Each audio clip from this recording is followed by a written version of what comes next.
اور اسی گیت کے دوران سنڈے اسکول کے بچے اپنی کلاس میں جا سکتے ہیں. مہربانی سے سب کھڑے ہو جائیں.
تھوڑا سا ہاں ٹھیک ہے. خدا یسوع مسیح کے زندہ جلالی اور بابرکت نام میں آپ سب کی سلامتی. آج سپہر یہ بند کر دیں گے, میرے پاس مجھے لائٹ کی ضرورت نہیں ہے, یہ تھوڑا سا ڈسٹربنس مجھے ادھر کر رہی ہے. Thank you.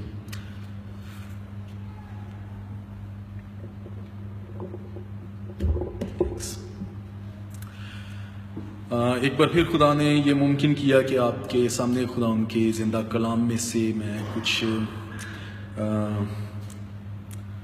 سچائی کو لے کر حاضر ہوں، اور میں خدا باپ کا شکریہ ادا کرتا ہوں، پاک روح کا، کہ جس کے وسیلے سے یہ ممکن ہوا کہ ہم خدا کے کلام میں سے ان دنوں میں سیکھیں۔ میں آپ کے سامنے جو پہلا حوالہ تھا فرسٹ سیموئل، اس کا 17th chapter first 9 verses، I'm going to read it again in Urdu, کیونکہ اس میں شاید 6 آیت تک پڑھا گیا تھا، 9 آیات ہیں، آخری 3 آیات جو مین امپورٹنٹ ہے۔ میں سب سے پہلے وہ پڑھوں گا۔ لکھا ہے، پھر فلسطینیوں نے جنگ کے لیے اپنی فوجیں جمع کی اور یہودا کے شہر شوکا میں جمع ہوئے، اور شوکا اور عزیکا کے درمیان افس دمیم میں خیمہ زن ہوئے، اور ساؤل اور اسرائیل کے لوگوں نے جمع ہو کر ایلا کی وادی میں ڈیرے ڈالے اور لڑائی کے لیے، میں تھوڑا اونچا بول رہا ہوں، آپ ان لفظوں پر غور کریں۔ بظاہر apparently these two references, First Corinthians and First Samuel, they are not matching to each other. There is no match in between them.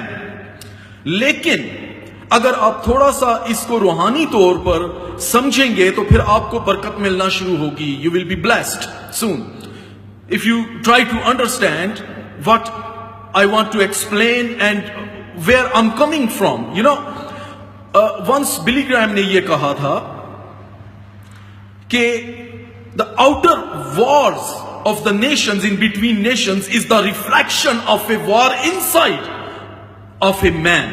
ہمارے اندر بھی ایک نیکی بدی کی جنگ جاری ہے.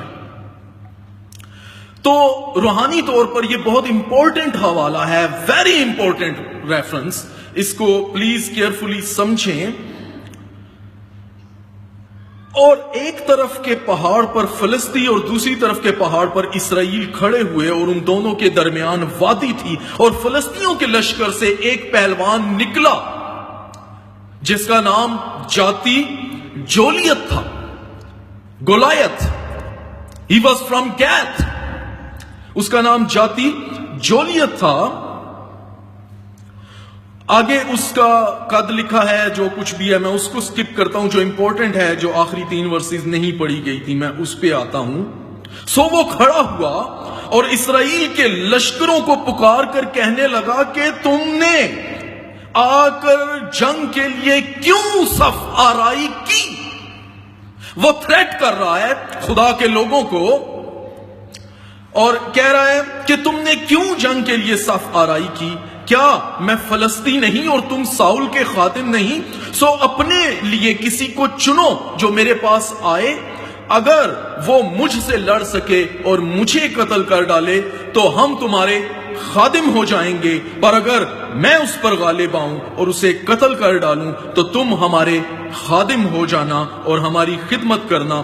پھر اس فلسطین نے کہا، میں آج کے دن اسرائیلی فوجوں کی فصیحت کرتا ہوں، ان کی تکفیر کرتا ہوں، ان کی حقارت کرتا ہوں. بوسٹنگ، بوسٹنگ، کفر بکنا، بڑی باتیں کہنا، اپنے آپ کو بڑا بنانا، ایگزیجریٹ کرنا. وہ کہتا ہے میں آج کے دن خدا کے لوگوں کی، خدا کی قوم کی تکفیر کرتا ہوں، فصیحت کرتا ہوں، کفر بکتا ہوں اس کے خلاف. اور یہ آگے چل کر آپ کو سمجھ آئے گا. پلیز بی فلی کنسنٹریٹ، کیونکہ یہ it's very important. We are going through a Lent season and soon we will be entering the resurrection day, Eid Qiyamah al-Masih. Jesus' victory over death, over hell, over Satan, over sins. یہ بہت important ہے، اس کو سمجھیں گے آپ کو برکت ملے گی. میں اسرائیلی فوجوں کی فصیحت کرتا ہوں، کوئی مرد نکالو تاکہ ہم لڑیں. برنگ ڈاؤن اے مین. وہ یہ کہہ رہا ہے کوئی مرد میدان جنگ میں اتارو جس سے ہم جنگ کریں، اور وہ ڈرا رہا ہے. Now I'm gonna put this reference aside. First I will start something very important, and I will come to this point and I believe you will be blessed. قیامت, resurrection, یہ کیا ہے؟ ہم resurrection کے days میں enter ہو رہے ہیں. What is resurrection? Resurrection mean to raise from death. دوبارہ سے قائم ہونا, بحال ہونا, ریسٹور ہونا, لائف کا ریسٹور ہونا. قیامت کے معنی ایک مرتبہ, بار بار نہیں, ایک مرتبہ مرنے کے بعد زندہ ہونے کے ہیں. If you study Matthew 16 chapter or Mark 8th chapter or Luke 9th chapter, you come to know that disciples don't know much about resurrection. شاگرد جو ہیں قیامت کے بارے میں زیادہ نہیں جانتے تھے, اور they had limited knowledge, just like today a lot of people have limited knowledge about resurrection, and some other nations also have limited knowledge. The same thing, شاگرد جو ہیں disciples, وہ resurrection کے بارے میں زیادہ نہیں جانتے تھے. I'm trying to explain a little bit in English as well, because there are a couple of people around us, they don't know Urdu, so I hope they will be blessed as well. اب مسیح نے اکثر شاگردوں کو سمجھانے کے لیے اپنی تعلیمات میں اپنے جی اٹھنے کا ذکر کیا. مرکز 9 باب mark 9:9 it says clearly about these things. اس میں جب یسوع مسیح پہاڑ پر سے اتر رہا تھا تو اس نے اپنے شاگردوں کو, اس کے شاگردوں نے پوچھا, اور اس نے اپنے شاگردوں کو, جب اس کی صورت بدل گئی, اس نے مکاشفاتی طور پر شاگردوں نے اس کو دیکھا موسیٰ اور ایلیا کے ساتھ باتیں کرتے. جب وہ پہاڑ سے اتر رہا تھا تو اپنے شاگردوں سے اس نے کہا کہ جب تک ابن آدم مردوں میں سے زندہ نہ ہو جائے کسی سے اس بات کا ذکر نہ کرنا. اس سے بھی ہمیں اشارہ ملتا ہے کہ شاگرد جو ہیں وہ زیادہ قیامت کے بارے میں نہیں جانتے تھے. اور اگر ہم بائبل کا بغور مطالعہ کریں تو ہمیں پتہ چلتا ہے کہ بائبل قیامت کے بارے میں یا زندگی کے بارے میں زندگی کے 3 درجے بتاتی ہے. پہلا درجہ جو ہے وہ ہماری پیدائش, فزیکل بورن, فزیکل برتھ سے till death, it's a limited portion of life. یہ ہماری پیدائش سے موت تک یا قبر تک کا جو ہے یہ بہت محدود حصہ ہے. اس میں انسان پیدا ہوتا ہے, بہت سی چیزیں کرتا ہے, مر جاتا ہے, دفن ہو جاتا ہے, یا جلا دیا جاتا ہے, بہا دیا جاتا ہے, واٹ ایور. لیکن یہ ایک لمیٹڈ, محدود حصہ ہے. اور دوسرا حصہ جو ہے موت اور قیامت کے, موت کے بعد اور قیامت کے آنے سے پہلے تک, ریزوریکشن کے دوران تک کا, موت کے بعد اور قیامت کے دوران کا وسطی حصہ. اس کی کوئی ہمیں لمٹس نہیں بتائی گئی کہ یہ کتنا ہے, یہ لمبا ہو سکتا ہے, کتنا ہو سکتا ہے, جب تک قیامت نہ آئے. لیکن یہ حصہ جو ہے یہ ایک ویٹنگ روم ہے, انتظار گاہ ہے, جہاں پر انتظار کرنا ہے. اور اس میں روح اور بدن ایک دوسرے سے الگ الگ اپنی حیثیت میں ہوتے ہیں. جسم ختم ہو جاتا ہے, روح برقرار رہتی ہے, لیکن روح دوبارہ جسم کے زندہ ہونے کی منتظر رہتی ہے. یہ وسطی حصہ ہے. اور تیسرا جو حصہ ہے قیامت کے بعد جسم کا جی اٹھنا, جو کہ ابدی حصہ ہوتا ہے اور جو نئے بدن میں گزارا جائے گا. اور پھر قیامت کے متعلق بہت سے مختلف عقائد بھی ہیں. اگر ہم متی کی انجیل اس کے 22 باب میں دیکھیں تو صدوقی ایک فرقہ تھا جو یہ کہتے تھے کہ قیامت تو ہے ہی نہیں. پھر ہم کچھ اور فرقے دیکھتے ہیں جو یہ کہتے ہیں قیامت ہو چکی ہے. ہمیں بائبل میں بھی اس کے حوالے ملتے ہیں. پھر ہم اور بہت سے حوالے دیکھتے ہیں کہ جس میں کچھ لوگ کہتے ہیں کہ قیامت جو ہے وہ ابھی ہوئی نہیں, لیکن قیامتیں بار بار ہو رہی ہیں. پھر ہندوؤں کا ایک عقیدہ آتا ہے جس کو شاید اسی کے آواگون کا ہم کہتے ہیں, جو بار بار قیامت کے تعلق سے کہ روح کا بار بار جنم لینا اور بار بار کسی اور روپ میں آنا. یہ ایک سلسلہ لامحدود طور سے جاری ہے. اور پھر ہم دیکھتے ہیں کہ دانییل کے اندر, اس کے 12 باب کے اندر, ایوب 19 باب کے اندر, زبور 16 باب کے اندر قیامت کے تعلق سے ہمیں تعلیمات ملتی ہیں. تو بھی نئے عہد نامے میں, ان نیو ٹیسٹمنٹ, ریزورکشن کے بارے میں بہت واضح اور بہت زیادہ تعلیم ہے. جتنا زیادہ یسوع مسیح نے آسمان کی بادشاہی میں بیان کیا کے بارے میں بیان کیا, اتنا زیادہ ہمیں ہسٹری میں, تاریخ میں کہیں بھی نہیں ملتا.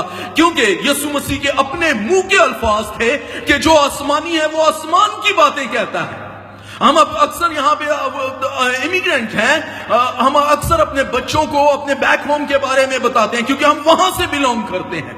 ہم اپنے بچپن کی سٹوریاں بتاتے ہیں، جس تجربے سے ہم گزر چکے ہیں ہم اس بارے میں لوگوں کو بتا رہے ہوتے ہیں۔ یسوع مسیح جہاں سے آیا وہ اس بارے میں بتاتا ہے، وہ ہمیشہ آسمان کی بادشاہی کا ذکر کرتا ہے۔ چھوٹی سی بات لے لیتا ہے، اگر کوئی لوگ اس کو پوچھتے ہیں کہ گنہگاروں کے ساتھ تو کیوں کھاتا پیتا ہے، تو وہ ان کے بارے میں بیان کرتا ہے کہ ایک فریسی تھا جو بڑی دعائیں کرتا تھا، اور ایک ٹیکس کلیکٹر تھا جو جا کے پریئر کرتا ہے اور روتا ہے اور چھاتی پیٹتا ہے اور کہتا ہے میں گنہگار ہوں۔ وہ ہمیشہ آسمان کی بادشاہی میں وہ بڑا ہے، آسمان کی بادشاہی میں وہ مبارک ہو کر گیا، اور ایک پیچ بونے والا نکلا۔ آسمان کی بادشاہی میں ایسا ہی ہوگا، فرشتے جو ہیں وہ کاٹنے والے ہیں۔ یہ یسوع مسیح کا انداز بیان تھا جو آسمان کی بادشاہی کے بارے میں زمین پر بتا کر وہ تعلیم دیتا تھا، اور وہ واضح اپنے بارے میں کہتا ہے کہ میں آسمان پر سے ہوں، اس لیے میں آسمانی باتیں کرتا ہوں، تم میری باتیں نہیں سمجھتے۔ اب یہ جو تعلیم ہے قیامت کے بارے میں، یہ یسوع مسیح نے سب سے زیادہ دی۔ تاہم نئے عہد نامے میں یہ بات یاد رکھیں کہ پرانے عہد نامے سے کہیں بھی زیادہ قیامت کے بارے میں ہمیں تعلیم ملتی ہے۔ اب ہم دیکھتے ہیں کہ قیامت کیا ہے۔ قیامت ایکچولی دو حصوں میں ہے۔ پہلی قیامت جو ہے وہ ہو چکی ہے۔ ابھی جو ہم نے فرسٹ کرنتھیوں میں سے حوالہ دیکھا، اس کے فرسٹ کرنتھیوں اس کے 15 باب کی پہلی 5 آیات 20 سے 24 آیات تک ہم نے دیکھا، تو اس میں کیا لکھا؟ لیکن فی الواقع مسیح مردوں میں سے جی اٹھا ہے، اور آگے کیا ہے؟ اور کیا ہے؟ ان میں مردوں میں سے جی اٹھا ہے، اور ان میں کیا ہے؟ وہ پہلا پھل ہے۔ سو قیامت کا جو پہلا حصہ ہے، یسوع مسیح مردوں میں سے جی اٹھنے والوں میں پہلا پھل ہے، اور اس کے بعد اس کے آنے پر اس کے لوگ، یہ حتمی قیامت ہوگی، یہ حتمی فائنل ریزورکشن جب یسوع مسیح آئے گا۔ اب اکثر لوگ شاید ہم میں سے بھی بیٹھے سوچ رہے ہوں یا سوال کر سکتے ہیں کہ یہ یسوع مسیح کیسے پہلا پھل ہو سکتا ہے؟ کیا یسوع مسیح سے پہلے مردے نہیں زندہ ہوئے؟ کیا ایلیا نے نہیں زندہ کیے مردے؟ الیشا نے نہیں کیے؟ کیا یسوع مسیح نے خود مردے زندہ نہیں کیے؟ تو ہاؤ کم یسوع مسیح پہلا پھل ہو سکتا ہے؟ تو یاد رکھیں، جب میں نے شروع میں بتایا کہ قیامت کا کیا مطلب ہے، اس میں نے زندگی کے درجے بتائے، تو جو تیسرا درجہ ہے قیامت کا مطلب ہے جسم کا ابدی طور پر ہمیشہ کے لیے زندہ ہونا، دوبارہ مرنے کے لیے نہیں۔ یسوع مسیح، ہم اگر رومیو میں دیکھیں، کیونکہ یہ جانتے ہیں کہ مسیح جب مردوں میں سے جی اٹھا ہے تو پھر مرنے کا نہیں۔ یہ ہے قیامت۔ وہ لوگ اٹھے، محدود حصہ کے لیے اٹھے، جی اٹھے اور پھر مر گئے، لیکن یسوع مسیح اب پھر مرنے کا نہیں، موت کا اس پر اختیار نہیں۔ رومیو 6 باب اور اس کی 9 آیت کے اندر یہ لکھا ہے۔ اب ہم اپنے اس حوالے کی طرف واپس آتے ہیں جو شروع میں نے بتایا تھا کہ اب میں اس کے ساتھ اٹیچ کرتا ہوں اس حوالے کو۔ تھوڑا سا میرے لیے مشکل تھا کہ میں کیسے اس کو اٹیچ کروں، کیونکہ روحانی طور پر، اسپرچولی طور پر، انسائیڈ مائی سیلف، میں جو اس چیز کو، جس حوالے کو، جس پوائنٹ سے فیل کر رہا ہوں، I'll try to explain it accordingly۔ تو 3 چیزیں ہیں۔ سب سے پہلے، آپ لوگ مسیح میں جو لوگ ہو، آپ لوگ مبارک ہو۔ 3 چیزیں ہیں۔ سب سے پہلے کہ خدا کو آپ کی ضرورت ہے۔ Though we know God don't need anything, He's self-sufficient, existing and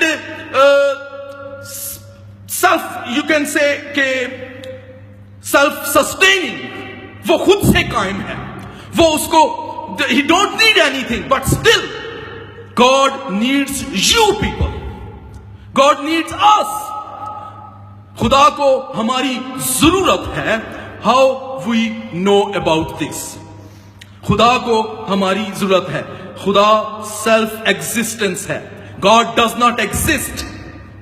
Mind it, we exist, but God does not exist. Why? Because He is existence itself. وہ خود زندگی ہے۔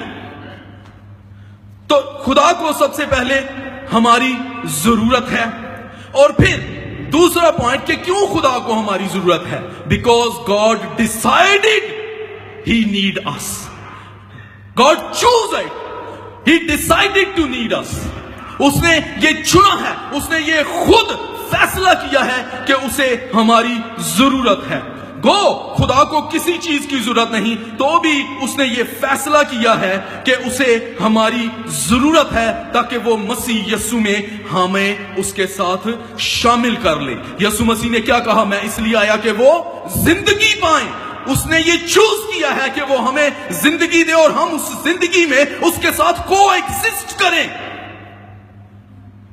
اگر اب اس بات کو سمجھنے کے لیے اگر آپ پیدائش دوسرے باب میں چلے جائیں تو what happened there in Genesis 2nd chapter? God created everything, all creatures.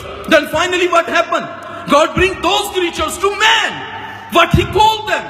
وہ ان کا کیا نام رکھتا ہے؟ وہ ان کو کیا بلاتا ہے؟ وہ کیسے پکارتا ہے؟ کیا خدا جب ساری چیزیں بنا سکتا تھا تو ان کے نام نہیں رکھ سکتا تھا؟ But God decided to coexist with us. تو اس نے ہمیں یہ اختیار دیا۔ خدا نے یہ ساری زمین بنائی، اس پر کی ساری چیزیں خدا نے انسان کے حوالے کی۔ آپ اس چیز کو سمجھے، تھوڑا سا پہنچے اس جگہ تک۔ خدا نے سب کچھ انسان کے حوالے کیا اس لیے کہ خدا نے اس کو اپنے ساتھ پارٹنرشپ میں اس نے اپنے ساتھ اس کو تعاون کے ساتھ رکھنے کی رکھنے کا چناؤ کیا۔ اب خدا نے پیدائش میں جب سب کچھ بنایا تو اس نے زمین بنی آدم کو دی۔ سارے جاندار، ساری مخلوقات، سارے نباتات، ساری سبزیاں، سب کچھ اس نے اس کے حوالے، اس کے اختیار میں کر دیا کہ یہ سب کچھ تیرا ہے۔ بنایا اس نے، یہ پارٹنرشپ ہے۔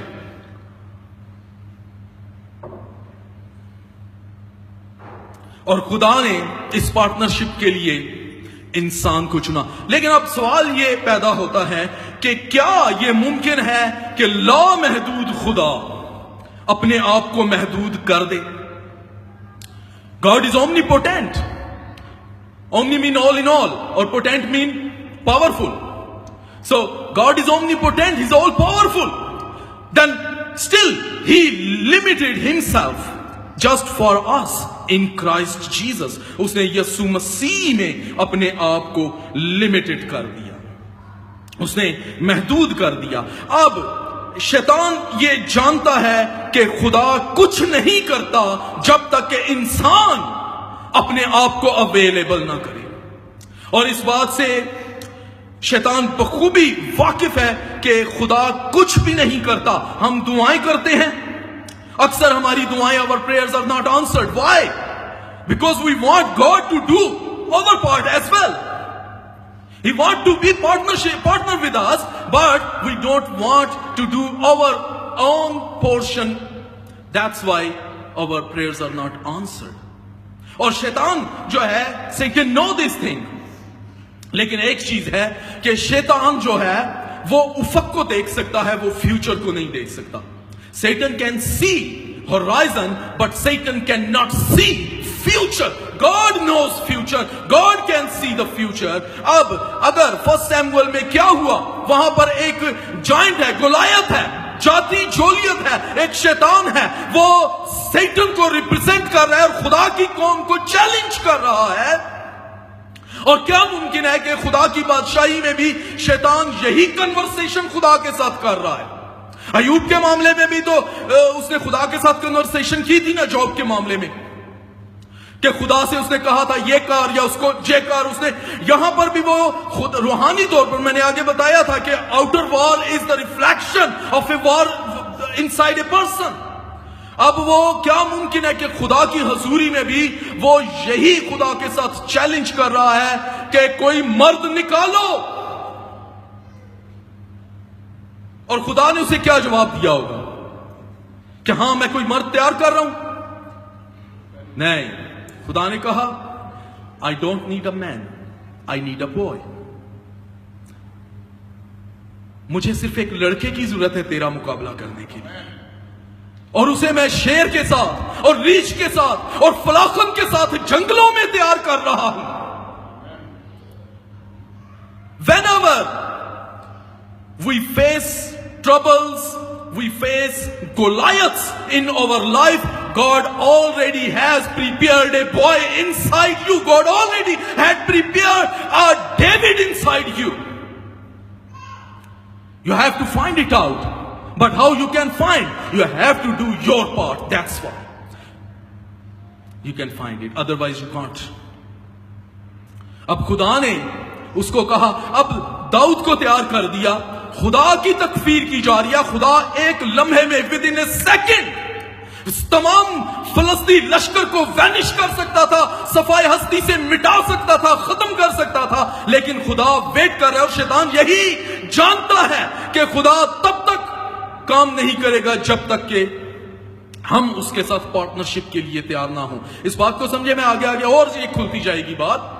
اب ڈیوڈ نے کیا کیا؟ اس نے صرف ایک پتھر مارا, اس نے اپنے حصے کا کام کر دیا. David had done his own part. He just throw a stone. That's it. آگے the rest is God. خدا کو پتا ہے کس لمحے, کس جگہ پر, کب جا کر اس پتھر نے نشانے پر لگنا ہے اور کیسے اس شخص نے گرنا ہے.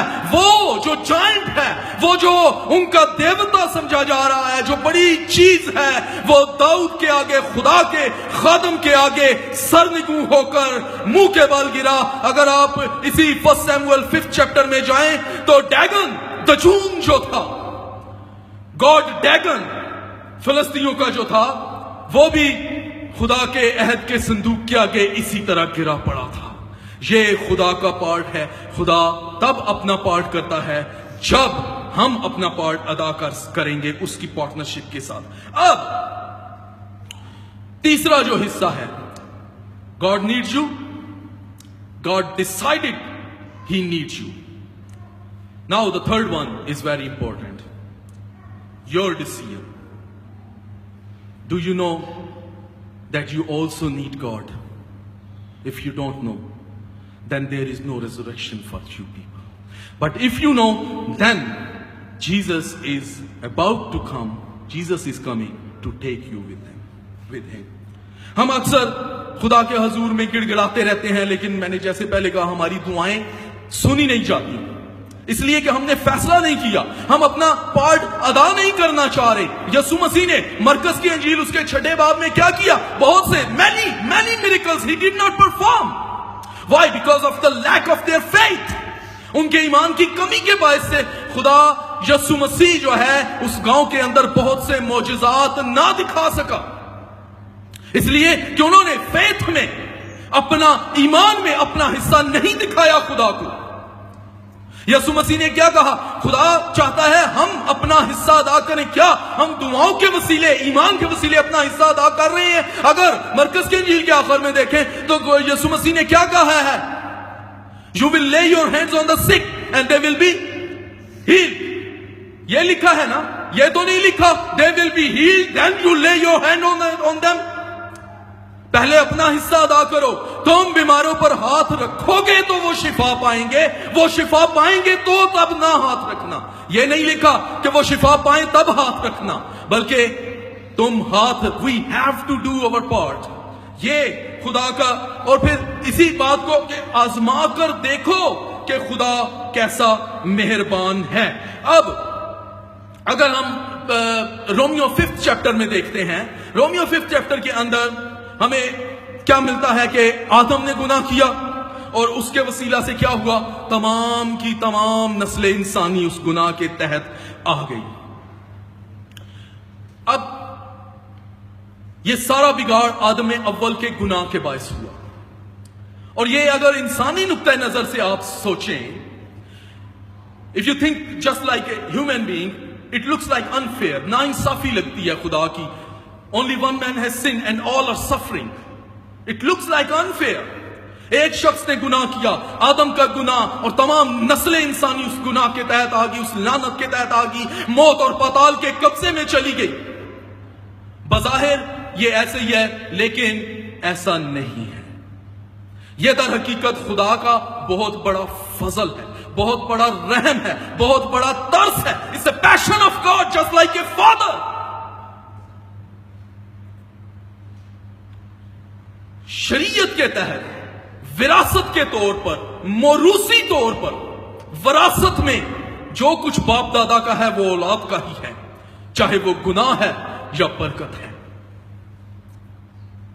اور خدا اس فیصلے میں حق بجانب ہے لیکن ایک بہت بڑا مکاشفہ ہے، اور یہ مکاشفہ ہے since it took only one man to lose it all, it took only one man to get it back all. جیسے ایک آدم کے وسیلے سے سب کچھ کھویا گیا، صرف ایک ہی آدم کے وسیلے سے سب کچھ واپس آیا. جیسے جاتی جولیت کی اور داؤد کی کنورسیشن ہو رہی ہے، خدا کی بادشاہی میں ابلیس کی اور خدا کی کنورسیشن ہو رہی ہے، اور ابلیس خدا کے سامنے باسٹنگ کر رہا ہے، کفر بک رہا ہے، وصیت کر رہا ہے کہ جس آدم کو تو نے بنایا میں نے اس کا کیا حال کیا.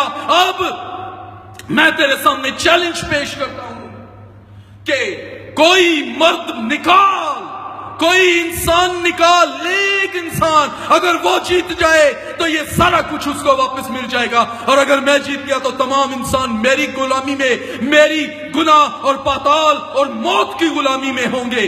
یہ وہ خدا کو چیلنج کر رہا ہے. تو خدا نے کیا کہا؟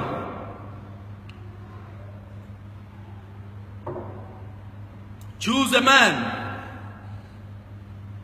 And God said, yes, I choose Jesus. ہو سکتا ہے شیطان چلائے no, no, no, no, no, no. Jesus is not a man. I'm talking about human being. تو یسوع نے کیا کہا؟ Galatians 4:4. غلطیوں 4:4. اور جب وقت پورا ہو گیا تو خدا نے اپنے بیٹے کو اس دنیا میں بھیجا جو عورت سے پیدا ہوا اور شریعت کے ماتحت پیدا ہوا. Okay, I make him a man according to the law. اس نے اس کو لمیٹڈ کر دیا. اور یوحنا 3:16, John 3:16, for God so loved the world that he gave his only begotten son, that whosoever believe in him shall not perish but have everlasting life. کیونکہ خدا نے دنیا سے ایسی محبت رکھی کہ اس نے اپنے اکلوتے بیٹے کو بخش دیا تاکہ جو کوئی اس پر ایمان لائے ہلاک نہ ہو بلکہ ہمیشہ کی زندگی پائے. اور یہ ہے حقیقی ایسٹر کا مطلب. This is the real meaning of Easter, resurrection. کہ خدا نے اپنے بیٹے کو اس دنیا میں بھیجا ہے اور اس نے انسان بنا کر بھیجا ہے، اور وہ سب کے لیے ایک بار موا. یسوع مسیح سب کے لیے موا اور مردوں میں سے جی اٹھنے والوں میں پہلوٹا ہے، اور خدا کی ذات کا نقش ہوتے ہوئے بھی اس نے اپنے آپ کو محدود کر دیا، لیکن فی الواقع مسیح مردوں میں سے جی اٹھا ہے، اور جو سو گئے ہیں ان میں پہلا پھل ہوا. کیونکہ جب آدمی کے سبب سے موت آئی تو آدمی ہی کے سبب سے مردوں کی قیامت بھی آئی. اور جیسے آدم میں سب مرتے ہیں ویسے ہی مسیح میں سب زندہ کیے جائیں گے، لیکن ہر ایک اپنی اپنی باری پر. پہلا پھل مسیح، پھر مسیح کے آنے پر اس کے لوگ. یہ ہے حقیقی اور دوسری قیامت. لیکن میرا آپ سے آخری سوال یہ ہے کہ کیا آپ اس کے لیے تیار ہیں؟ یا ابھی تک ہم دنیاوی باتوں میں الجھے ہوئے ہیں؟ Are you ready? وہ آنے والا ہے. Acts 1st chapter is 11th verse. What it says? He will come back same just like you see him is. جیسے اس کو آسمان پہ تم چاہتے وہ اسی طرح واپس آئے گا. دنیا کی ٹھیک ہے ہمیں دنیا کے ساتھ رہنا ہے، لیکن بہت مرتبہ ہم کلام سننے کے لیے آدھا گھنٹہ بھی نہیں بیٹھ سکتے، لیکن بعد میں ہم اسی جگہ پر اپنی گپ شپ لگانے کے لیے، اپنی باتوں کے لیے، اپنے کاموں کے لیے 3 گھنٹے گزار دیتے ہیں. تب ہمیں کوئی جلدی نہیں ہوتی، کوئی اکتاہٹ نہیں ہوتی، کوئی ڈسٹربنس نہیں ہوتی. لیکن یہ ساری باتیں، ہمارے حالات ہم سے پوچھ رہے ہیں آر یو ریڈی؟ کیا آپ تیار ہیں؟ آئیے اپنے سروں کو جھکائیں، اپنی آنکھیں بند کریں.